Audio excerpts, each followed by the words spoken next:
This whole life is a test. This is not Jannah. To get to Jannah, we have to go through these tests and these trials and purify ourselves and get to Jannah. We can't get there without starting from here.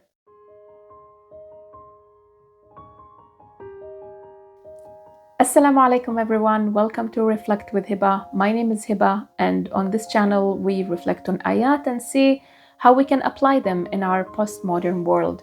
Today inshallah we are reflecting on the second ayah in Surah Al-Ankabut, where Allah subhanahu wa ta'ala says after أعوذ بالله من الشيطان الرجيم بسم الله الرحمن الرحيم حسب الناس أن يتركوا أن يقولوا آمنا وهم لا يفتنون, which basically means, do the people think they will left to say we believe and they will not be tested?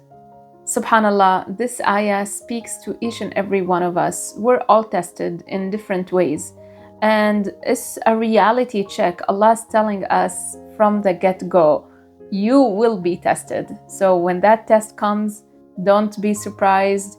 Don't let it shake your faith. I'm telling you ahead, you will be tested. There are so many things that stand out about this ayah. The first thing is the first word, which is hasiba. Do people really think they will be left to say we believe without being tested? If we want to translate the meaning of the ayah and not the literal words of the ayah, this is how it would translate. Like, what a strange idea this is, to think you can just say I believe and that's it. Subhanallah. The second thing that stands out is the word yuftanun. And the root of this word is fatana. Fatana or fitna is the process of putting gold in fire, which causes the impurities to melt and come to the surface and leaves pure gold. And this is what tests are supposed to do to us. They're supposed to purify us by removing all the bad stuff, whether that's jealousy, doubt, hatred, any hard feelings. They're supposed to remove all of that and leave the best version of us. The first reflection would be is that tests are inevitable. It's gonna happen to us, whether you believe, whether you don't believe, whether you're close to Allah or you've gone astray. Tests are gonna hit you. Do we allow the test to bring us closer to Allah subhanahu wa ta'ala and strengthen our iman, or do we turn on our backs and just leave iman altogether?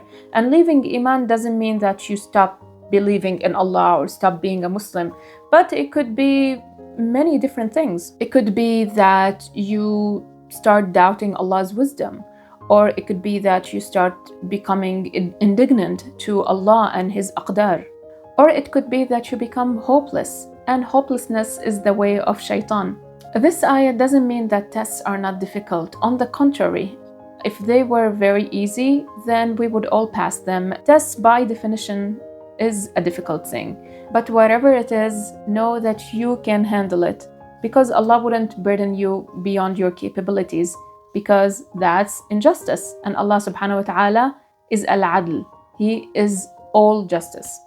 The second reflection is challenges and trials are means for growth.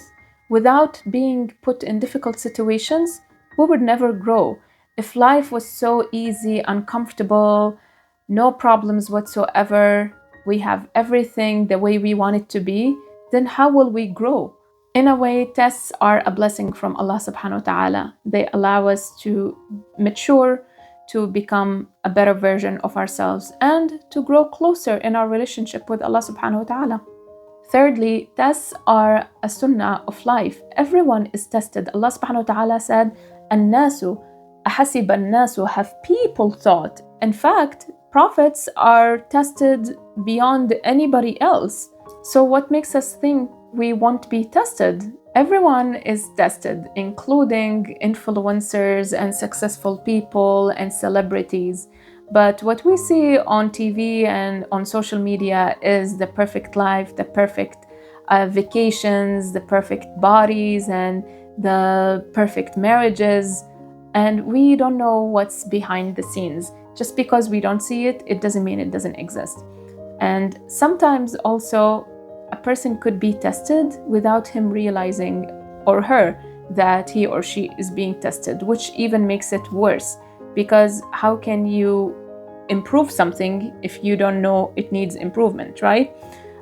Some are tested in their deen, some are tested in their akhlaq, but they're not aware of that, and that's even a bigger test.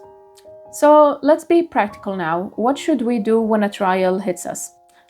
The first thing we should do is thank Allah subhanahu wa ta'ala for testing us with this and not with this, because it always could have been worse.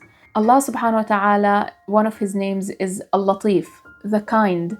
And in the affliction, in the trial, when it falls, there's lutf, there's kindness within it. So we have to remember that it could have been always been worse. The second thing would be to try and remove that hardship. If it's an illness, then seek treatment. Of course, if it's a financial problem, then seek advice and ways you can better that situation. Whatever it is, tie your camel and do your part. And the third thing would be to take a moment and think, why did this thing happen to me? Did I start turning back from Allah subhanahu wa ta'ala, and this is Allah's way to bring me closer to Him and remind me? Or maybe Allah wants to purify me, remove some of my sins in this life, test me in this life, and bring me closer to Him so I don't have to answer for those sins later. Or maybe it's just a pinch to remind us of the blessings we're taking for granted. Wherever it is, know that Allah doesn't hate you. Just because a trial afflicted you, it doesn't mean that Allah hates you and He's taking revenge on you and punishing you in this world. Whatever it is, it's a way to bring you and me closer to Allah subhanahu wa ta'ala. This is the goal of the test. If we lose sight of the goal itself, of the aim, and we just focus on the circumstance and the hardship and just what happened and how to resolve it, then we end up being tested, having to go through the difficulty, number one, that's gonna happen anyway. And number two is missing the reward that we could have gained by accepting Allah's qadar, trusting His plan, and finding ways for that trial to bring us close to Allah subhanahu wa ta'ala. So if we want to think practically, things are gonna happen. Life is hard. This whole life is a test. This is not Jannah. To get to Jannah, we have to go through these tests and these trials and purify ourselves and get to Jannah. We can't get there without starting from here. I know all of this is much easier said than done, especially when we're talking in time of ease and vastness.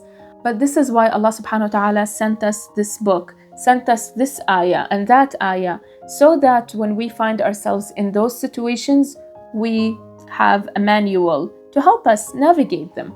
I pray that whatever trials me and you are tested with, that we allow them to purify us, to bring us closer to Allah subhanahu wa ta'ala, and that Allah grants us strength to navigate them in a way that He subhanahu wa ta'ala loves to see from us. Before I leave you, let me know if you guys have a specific ayah you want us all to reflect on together. Leave that in a comment below. And inshallah, I will see you in the next reflection. Assalamu alaikum.